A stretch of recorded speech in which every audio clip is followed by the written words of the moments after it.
Hello, guys. Hello, everyone. That sounded weird. Let's try that again. Okay. Sorry, that wasn't you. That sounded weird. It was me. Okay.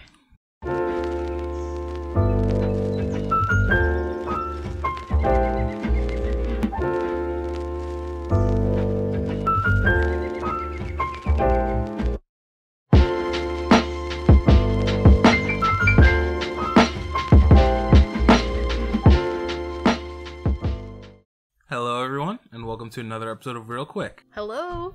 I'm here with the lovely Allison. It's me. And I was about to say we just came back from, but we saw this like a week ago. We just came back from... We just came back from Lady Bird a week we ago. can't let people see behind the scenes. The magic will just dissolve. And we have some opinions on it. Yes, some very different opinions. Yeah, this is actually one of the few times where we both have like actually pretty, not opposite opinions, but very different opinions. Yeah, it's gonna be interesting. Yeah, we're gonna debate, and then she'll kill me. No, there will be no murder tonight. We're going through the Oscar picture. We just recorded something before this, so I'm a little off. We're going through the best picture contestants for the Oscars, and so we're talking about Lady Bird now. Let's start off with the plot synopsis. It is a coming-of-age story. It's following the senior year of a teenage girl who goes by Lady Bird. I forget her. What's her first name again? Christine. Christine, okay. But the name that she prefers people call her is Lady Bird. It's a slice of life dramedy and focuses more so like on her relationships with the people in her life. Personally, I think it focuses more specifically on her mom, but I think that's just a bit of a point of contention with the two of us. Mm-hmm. Because I think it was mostly focused on her mom. Like the other stuff was more like a side tangent stuff. Mm-hmm. But you think it's more so just about like all her relationships, right? Yeah. Okay, that's fair. Either way, it is still about the relationships in her life. It's very character driven. Yeah. It's not really like a solid plot. Yeah, it's just life happening. Yeah. And you see these relationships form and break and grow, things like that. Yeah, like I guess like if there is a plot, it's her trying to get into like a college that's far away from Sacramento. Yeah, she wants to make it in the big city of New York, even though Sacramento is almost 500,000 people strong. I didn't understand why they tried to play off Sacramento as the burbs. Sacramento is the capital of California, and granted, I've never been there, I don't live there, but it's 500,000 people. I think it's a little bigger than a suburb. Yeah, no, that was like once we did some more research on like what exactly is in Sacramento, I was like, all right, you're being a little bit of a baby. Yeah. But yeah, so basically it's her trying to get out of Sacramento. Yeah. She wants to go to the cultured land of New York. Yeah. And it's just basically about her, the drama in her life. Some of it her fault. Most of it her fault. Teenagers. Yeah. So what do you think going in? Again, we talked about this in another video that we just recorded, but I didn't really know much about this movie going in because though I feel like this one made more of a splash when it opened. Mm-hmm. Because everyone's talking about how amazing it was, and even despite that, I still didn't know much about it. I just knew it was a coming of age story. Yeah, I knew like I think literally nothing. Like I just knew it is nominated for Best Picture. I've heard good. Obviously, is nominated for Best Picture, so I heard good things about it. But I don't think I even saw a review. I just saw like people's ratings for it. Yeah. And it was getting like really good scores. They had 100 on Rotten Tomatoes for a while. I don't know if that's still true, but yeah. And so I saw some good stuff about it, and I wanted to check it out. Yeah, especially people were saying it was better than Toy Story 2. It's like, ooh, this is gonna be one for the ages. I personally, we'll get into what I think, but I personally disagree with that. But, same. Yeah. So Toy Story 2 is untouchable. So what we thought leaving, this is where the division comes in. Because, do you want to start with what you thought, or do you want me to start? I thought it was very okay. Okay, and I actually adored this movie. Like, I don't think it's 100% on Rotten Tomatoes good. Like, but like, if I had to give it like a numeric score, I would numeric score. I would say it's like, I don't know, like out of 100, I'd give it like 90 or 85, something like that. I'd give it like somewhere in the 70s range. Yeah, okay. Like a C. So it's like the higher up of okay. Yeah. It's not by any stretch the worst movie I've ever seen. But, you know, I feel like in like a year I'm not gonna remember what happened in this movie. That's fair. That's fair. It's nothing really stood out that much to me. So to me, there were certain parts that I related to very heavily. Specifically the Rocky parental relationship. That's something that kind of hit home for me. There was actually a scene where this is gonna have some spoilers, by the way, just so you know. So Spoiler alert. I always give the spoiler in the middle of the review. It's okay. I mean, it happens before we talk about anything really important. Yeah. It's not like, oh my god, everyone died. Oh, spoilers. I feel like we did that one time though. Probably. But Oops. Sorry about that. So there's a scene where Lady Bird asks her mom, like, "Oh, do you like me?" And she's like, "Yeah, well, of course I love you." And she's like, "No, I know you love me. Do you like me?" And that's actually something that I was like, whoa, because, like, not to get into too much personal stuff, but that's something where, like, oh, damn, I relate to that a lot. And I am, for one, a sucker for schmaltzy teen melodrama. One of my favorite movies of all time is Perks of Being a Wallflower. And that is, I will stand by that movie, like, even with my personal opinions about like teen drama stuff, I think that's just a really, really well done movie. But god damn, it when that movie hits, it hits me hard. And it was the same thing with Lady Bird for me. It hit all the right notes for me, and minus like one specific very, very, very cliche subplot, I thought it was fantastic. I thought it was nostalgic. I thought it was funny. I thought it was genuinely heartfelt. I adored this movie, and I can't wait to have it on a Blu-ray. You, on the other hand, I don't know. It's just, as someone that's seen a lot of indie movies in my time, it didn't really break any new ground for me. It just felt like a typical teenage indie coming-of-age movie, number 4752. That's not to say I didn't like parts of it. There are parts that I think worked. I didn't think it was giving any deep insights in into what it's like to be a teen, to be a young woman, or anything like that, like some critics had said about it. So I feel like it earned a lot of praise that it really didn't deserve. But it was still it was an okay movie. Yeah. I have to say though, like I feel like critics are like, any movie that like openly talks about women having periods is like, it's groundbreaking. Yeah. As if like women haven't been talking about that for like thousands of years. I know. It's like, now we're deciding to be inclusive. So, genius. Brilliant. What about all these other movies? Oh, we're not going to acknowledge that. Yeah. This is the one that's going to be the game changer. They talked about buying tampons. Oh my god. It really portrays women. Wow. As if that's like the most mundane thing that women go through. Yeah. Or anyone with a vagina goes through. So let's see. So what worked? Your list is much shorter than mine, so you can go first. Well, it's an amazingly acted movie. I loved all the performances in it, even though I wasn't always here for the content of the movie. Yeah. I feel like the comedy in it was really good too. And even like you said, there were some relatable moments in there. Like, the protagonist goes to a Catholic school, and I went to a Catholic high school, so there's just a lot of moments in there that just resonated with me. It was a very progressive school, and I'm so glad to have that experience. And that's kind of what they captured in this movie, where it's like, it's not beating you over the head with religion.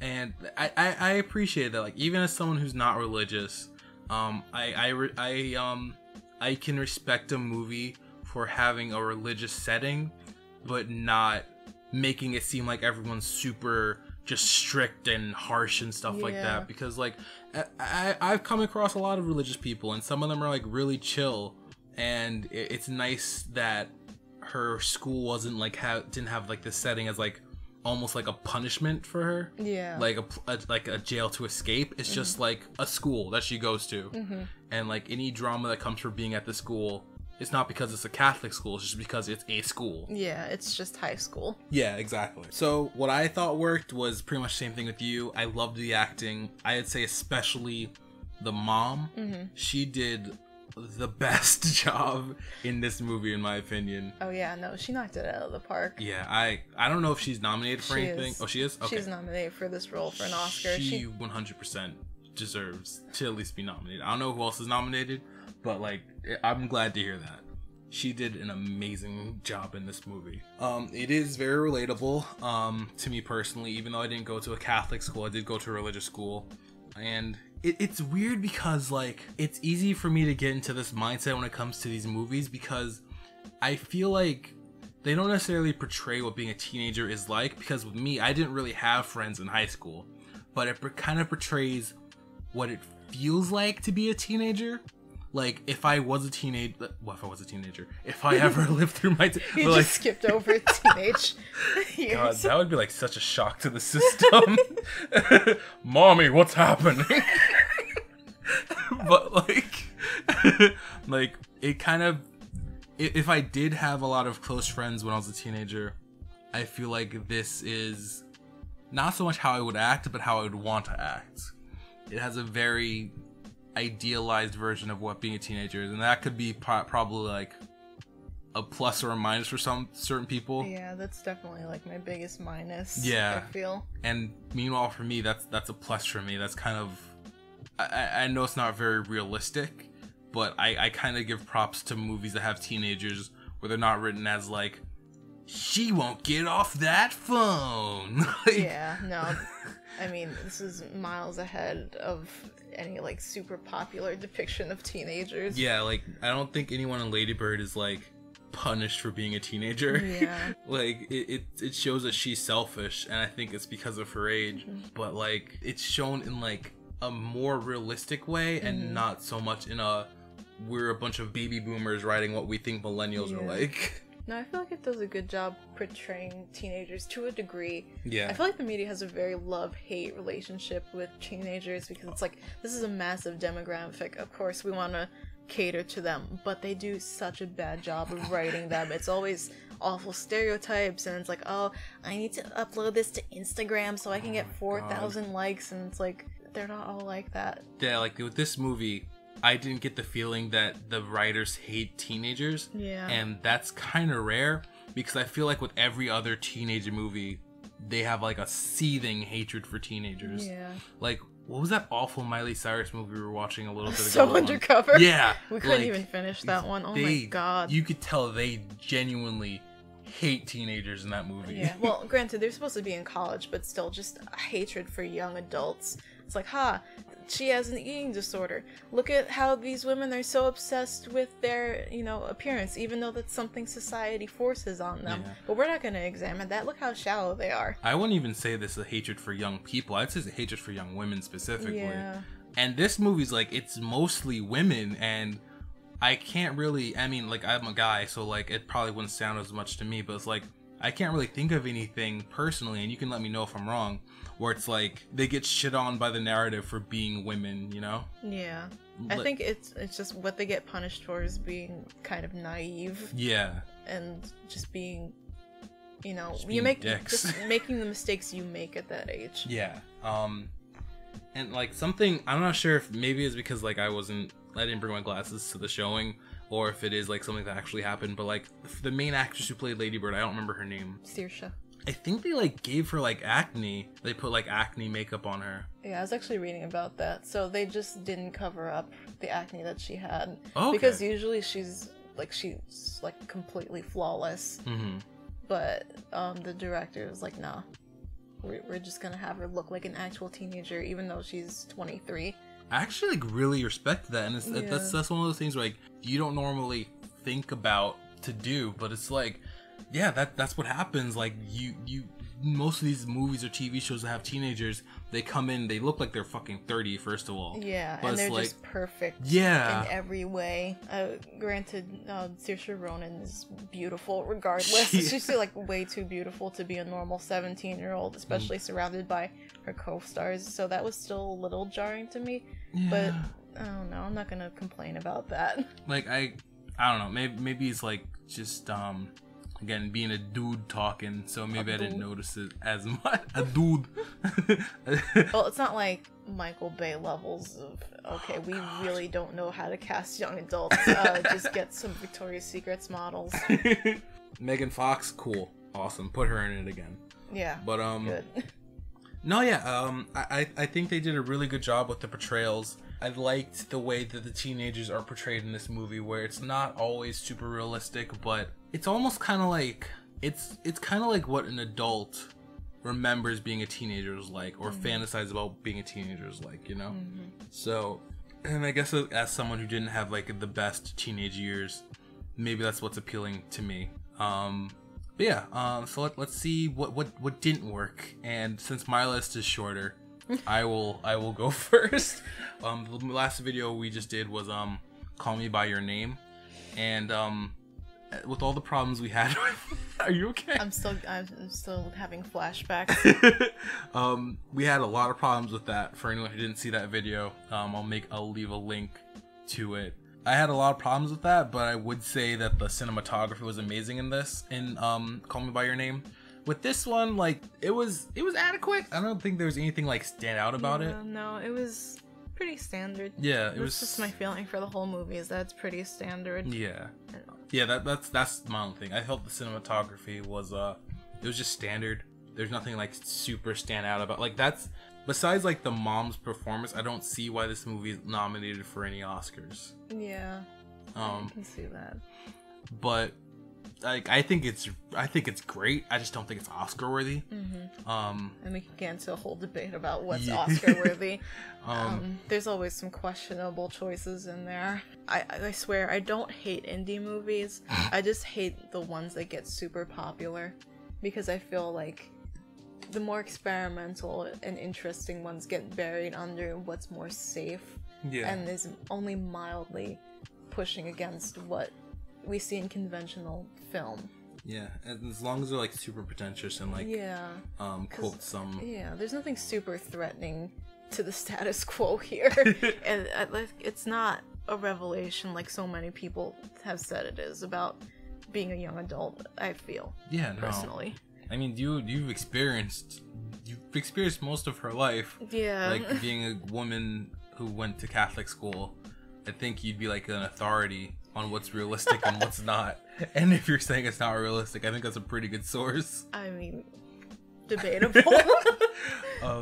I don't know. I don't like making one-to-one comparisons, because I feel like with any movie, it's just impossible to completely capture what it is to be a certain age. Yeah. I feel like I can't relate to her because, you know, she's complaining about the suburbs. I grew up in the inner city, so it's like it's two completely different worlds. She's complaining about, you know, where she lives. Meanwhile, her bedroom is bigger than most of my apartment. So, you know, there's that disconnect there where, I don't know, I just don't like indie movies that focus so much on how suburbia is bad, even though she lives in Sacramento. I don't know. You gotta get the fuck out of Dodge. It just kind of feels so tired to me, where it's like, oh yeah, it looks perfect, but there's this not perfectness to it. No, I get you. Like, cause like I remember her house. I was like, this is like, I would live here.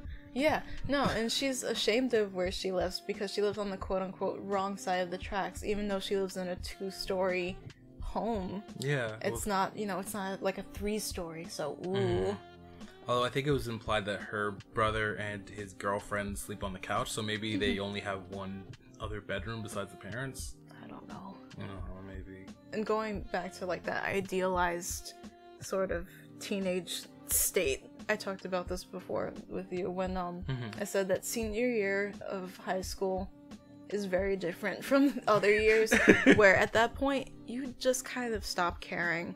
It's like, you know who your friends are, you know who you're never gonna get along with, you know who you're not gonna talk to anymore, you know what kind of student you are, and it's a very like comfortable year, even though everything's crashing around yeah.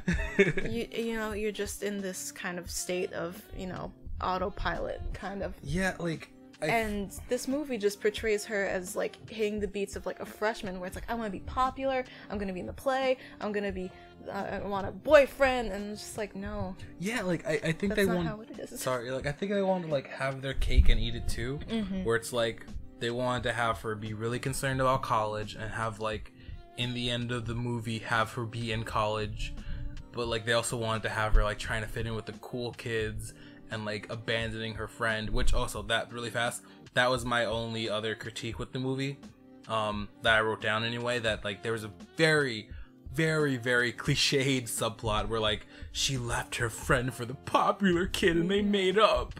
It was so stupid. Like, I could buy this from a freshman or a sophomore maybe, Mm-hmm. but they even have a line about this in the movie. They're so close to getting this right, where she's in class, and I forgot exactly what the line was, but she's saying like, oh, you know, we already learned everything that we were gonna learn in high school. Yeah. So there's no point in trying anymore.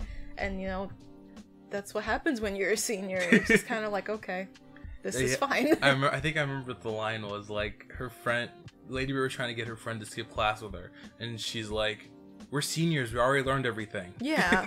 Because that's the epitome of senior year, and then it starts over again when you go to college, where it's like, okay, I'm gonna get in with the cool kids, I'm gonna be super popular.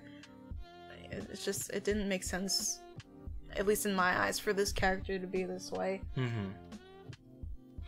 I don't know. That was my main thing. Did you have anything else you want to say as far as stuff that didn't work for you? Yeah, no, I felt like some of the dialogue was just very, like, indie influenced, where it's like, I get the message of what you're trying to say, but you're saying it in such a weird, roundabout way that it's a conversation that no one would ever have. I guess like an example I could think of is when she meets her second boyfriend, and she's like, I'm not hitting on you, and he's like, I wish you were. Yeah. Or something like that. And it's like just that. Weird. No teenagers that smooth. Even like the cool, quote unquote teenagers that Yeah. smooth. Teenagers are all dweebs. Even the cool ones are all dweebs. No one's just like perfectly suave like that. Like, it's weird complaining about that because like I don't think it's trying to be like super realistic. I don't know. Maybe it's just a case of the critics hyping it up as being realistic. Mm-hmm. Because that's what I saw from everyone's like, oh man, this really spoke to me, blah blah blah. And it's like, Yeah, no, like I think my opinions of it would be different too if I had seen those reviews, because I didn't see anyone saying it was realistic. Because I don't know, like I don't go into like these movies about like teen drama shit and like expect it to be like super realistic. Like I guess there's a line I draw. So like with something like this or Perks of Being a Wallflower, I can accept how annoying these characters are. But with something like Fault in Our Stars, like I can't do it because there's a point where it's like these characters are too pretentious, too full of themselves to really like be anywhere near realistic. They're clearly written by someone in their 30s who wishes that this is what they were like when they were a teenager. I love what you said about her second boyfriend, where he's just a parody of a John Green character. Oh yeah, because I could completely see that. He sounds like he is. Yeah, he just throws out all these references to like, is he reading Nietzsche? I feel like he's probably. Nietzsche keeps coming up. I have nothing against the guy. I'm not trying to start a beef with him. Please don't send me any hate mail. Nietzsche. Yeah. On your very active Twitter account. Her first boyfriend, though, I did want to talk about that because it turns out he's gay. And then they forget about him. Yeah. No, this is actually a really good scene where he goes to her after they had a very rough falling out. And he's scared because it's 2002 and he realizes he's gay. You know, the culture isn't as accepting as it is now. Yeah. And he doesn't know what to do. He's from a very religious Irish family. So he turns to her for comfort. And then the movie just kind of forgets about him.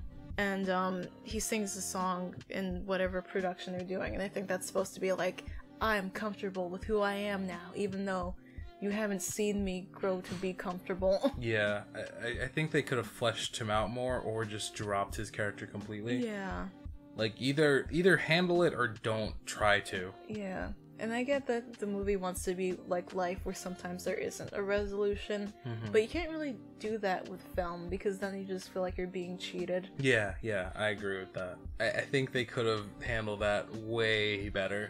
Like, because he really isn't seen, like, until the theater scene, and then, like, a scene at the end where he, like, accidentally reveals something to Lady Bird's mom. Oh yeah, I forgot about that. And then bye. And then he's just gone forever. R.I.P. I don't remember his name. Me neither. 2017 to 2017. Is there anything else you felt like strongly about this movie? I think for the most part, there's not really much debate between us. It's just like it arose different emotions in us. Yeah. Like, I completely see where you're coming from, where it wasn't anything super special. And hopefully you understand how I feel about it. No, I don't accept you. It's okay. You're wrong. I'll just go. No. Oh my god, it's like we can have different opinions on things and still respect that. That's crazy. Whoa. Not on the internet. Yeah. Not on my internet. I'm sorry, everyone that wanted to just, like, hear audio of us, like, fighting each other to the death. Well, guys, thank you for watching this episode of Real Quick, which once again is not in any way, shape, or form quick. I am Eric. I'm Allison. And I'll see you next time. Bye. Bye.